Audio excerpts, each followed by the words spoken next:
I want to thank my colleagues, those who are hosting this event today, from Ohio, from California, my colleague from Virginia who just spoke, which I hadn't actually planned on talking much about that, but after my family moved from North Carolina, we moved to Virginia.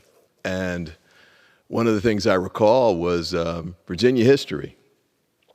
So we had our history book, and interestingly enough, it started with Jamestown and Williamsburg, obviously.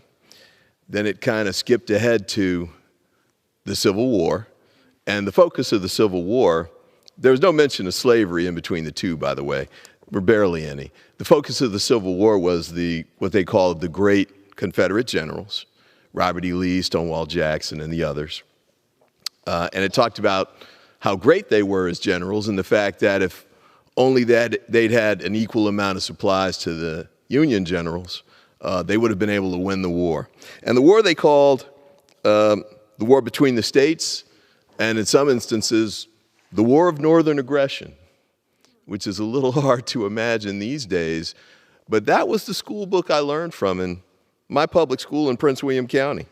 And the interesting thing about that, we've seen what the effort was with respect to the attempt to change history that came in the United States after the Civil War, after the African-American community was liberated from slavery, and there was a chance to have the opportunity to vote, to participate fully in the community, in the nation. And that was overturned, essentially, by a deal that was cut between the North and the South after President Lincoln was assassinated. And it led to the segregation of African Americans across the country. And what went side by side with that was the obliteration of the actual history of what had led up to that point, and the twisting of history to argue that, essentially, African Americans couldn't be trusted to be voting people in the democracy, that in some instances, they even claimed that African Americans belonged in chains, belonged in slavery. And as you heard earlier, the suggestion, I think that was from the Florida state government, not 150 years ago, but recently, that African Americans actually benefited from being enslaved. Now, we all know how silly that is, or I guess our colleagues necessarily, maybe not in Florida, but it's a ridiculous statement, and it's the kind of erasure and twisting of history that I think it's critical for us to make sure we fight against. My mother was a librarian. My mother-in-law ended up being a librarian, so we had a heavy concentration of the focus on books in my family during that stretch, and the importance of history. So I thought I'd give a couple of examples of some of the issues that had popped up with respect to what the Trump administration has done. This is the executive order by President Trump that was issued in March, and it was entitled Restoring Truth and Sanity to American History. But the reality is it wasn't about restoring truth and sanity to American history. It was really about hiding and deleting and whitewashing American history. Now, one of the things they did in their first steps was to go to the Naval Academy. I guess an executive order was issued, and the Department of Defense focused on this in part.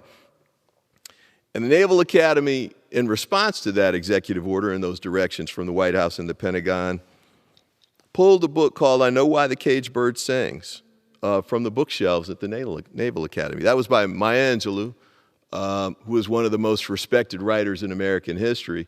If I recall correctly, she was one of the poet laureates as well, and spoke at one of the inaugurations as well. Now, what I thought was interesting about that was, even though they pulled Maya Angelou's book from the shelves, and the book, by the way, was about, it was an autobiography, and it talked about her rise, her growth as she was raised in the South, and the terrible things that she went through, including sexual assault and racial discrimination issues, but how she rose above it. In fact, a later book that she wrote based on one of her poems is called And Still I Rise. And it's the type of inspiring literature that I think not only should we not be hiding from Americans, but we should be encouraging all Americans to see. But the Naval Academy pulled that book, but they left 2 copies of another book, Mein Kampf by Adolf Hitler, still on the shelves. And in addition to that, there was another book that they left called The Bell Curve. Now, you might not recall The Bell Curve. I distinctly remember when it was published.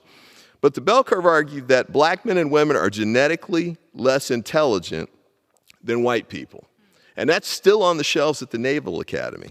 But the book that critiqued The Bell Curve, that was pulled. This is what we're getting from the Trump administration. So of the books that they reviewed, they called for them to review, I think it was 900 books approximately, and they reviewed those books. And the group that did the review, based on the request from the Trump administration, based on the executive order, ultimately resulted in nearly 400 books being selected for removal from the Naval Academy's library. 400 books. Now, what I thought was interesting about that was the person the library is named after, Admiral Nimitz, actually held a totally different conception about what should happen with respect to sharing of information and books. In fact, he founded the library for this 179-year-old institution in Annapolis, Maryland. I represent Maryland. I'm proud of the Naval Academy in Annapolis, but this is a low moment in the history of the Academy, I must say.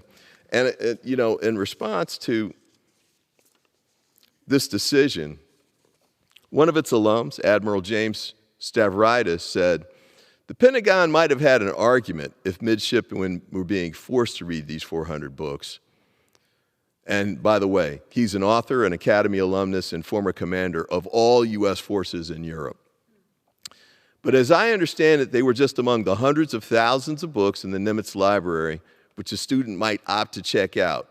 What are we afraid of keeping from them in the library? I couldn't agree with this question more.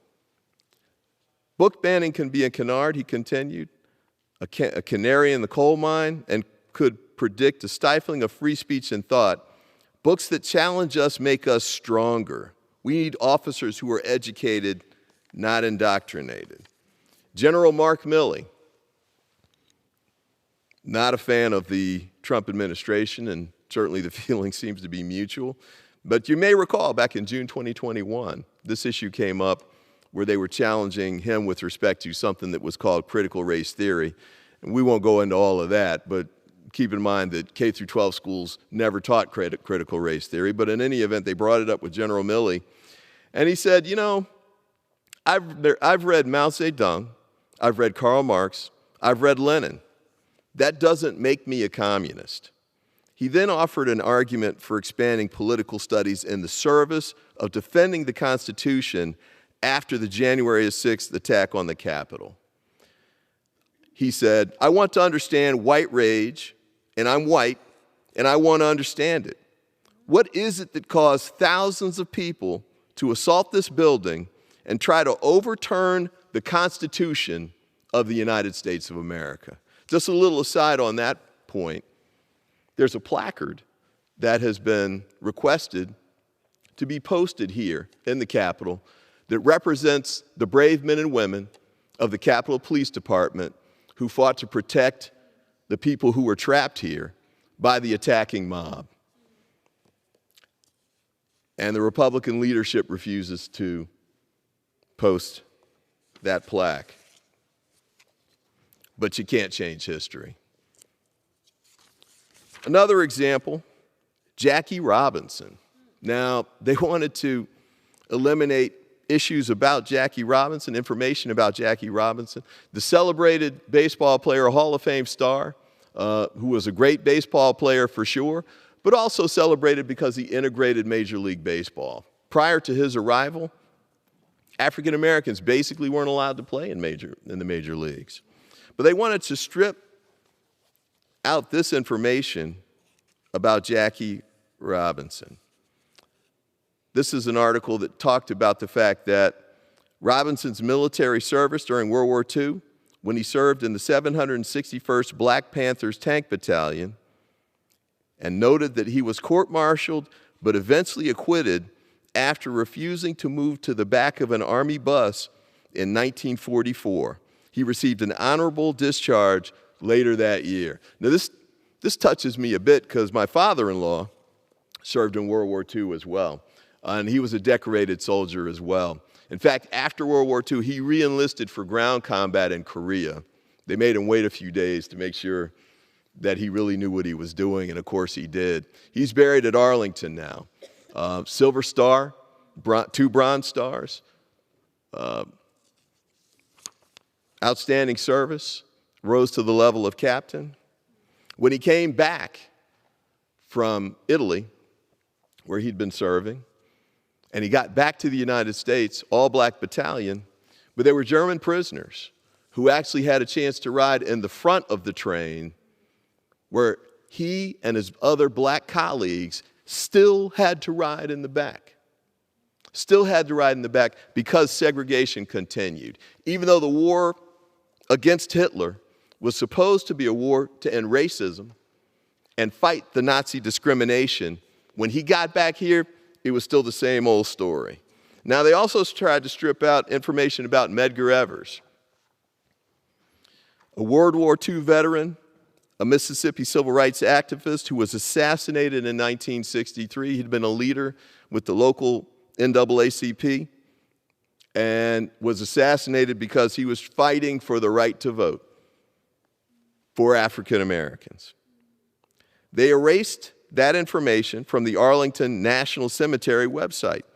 The Army removed, but subsequently reinstated a website dedicated to the 442nd Regimental Combat Team, the most decorated unit in military history. That unit was made up of Japanese American soldiers who fought despite the internment of their families. Those were the concentration camps that held Japanese Americans, largely in California, but in other parts of the country. But despite that, Japanese American soldiers volunteered to fight in World War II. And one of those soldiers, Daniel Inouye, later became a long-serving United States Senator from Hawaii. I remember Senator Inouye primarily from his leadership in the Watergate hearings. An outstanding public servant, a great American, a great soldier, but they tried to eliminate his history from the history books here. We had this most recent incident, too. President Trump fired the Librarian of Congress. Now, this one kind of came out of the blue, it seemed to me. She'd served in that position for 10 years, including during his first administration. She'd been celebrated as a great librarian. She'd done a great job in the position. Normally, you get long terms for your service, and there was no indication that she'd done anything wrong until Trump 2 came back, Trump 47, and they decided to fire her. They gave her a 2-sentence letter that said, after all of your years in service, you're still terminated. And then it kicked up such a controversy. The White House press secretary, Carolyn Leavitt, said there were quite concerning things that she had done at the Library of Congress in the pursuit of DEI and putting inappropriate books in the library for children. Now, keep in mind a couple of things. One is that the Library of Congress is not a lending library for the public, so there was no risk that any kids would be taking these books or any books from the Library of Congress. Secondly, the Library of Congress has over 178 million items. It's the repository for the United States Congress. The department that deals with copyright for books is under that, and the Congressional Research Service is under her authority as well. So that's why they have so many books, including books that you or I might not want to read or we might not agree with, but the point is all of the books need to be there because we need that repository. Oh, and by the way, it's the Library of Congress. Those of us here in Congress, this is a resource for us. There's absolutely no reason that the President of the United States should be meddling with our repository. It's really inappropriate and wrong, and that's why it hadn't happened prior to that. Congressman Jerry Connolly made this observation about the librarians, her name is Hayden, her firing. With this decision, Donald Trump continues his attempts to censor our history, bend our culture to his will, and interfere with the free flow of information among the American people. It's a national disgrace. I couldn't agree more. The reality is that despite the executive order, this administration is actually making it more difficult for children and adults to learn about American history. They're slashing museum budgets by gutting the Institute of Museum and Library Services. They're defunding public broadcasting and public television. The president does not decide what is worthy of being in a museum, and he shouldn't decide what is worthy of being in a library. He should not be deciding what our children learn in school, and he should not be afraid of American history. Knowing our history makes us stronger because knowledge is power. That power, the power of the truth, belongs to all Americans. It's the basis of our democracy. It's the key to our future. And it's critical as the United States moves forward that we preserve our history, learn our history, and understand our history so that we don't repeat the negative aspects of our history. I thank my colleagues. I thank the Congressional Black Caucus for their work on this matter, and I yield back.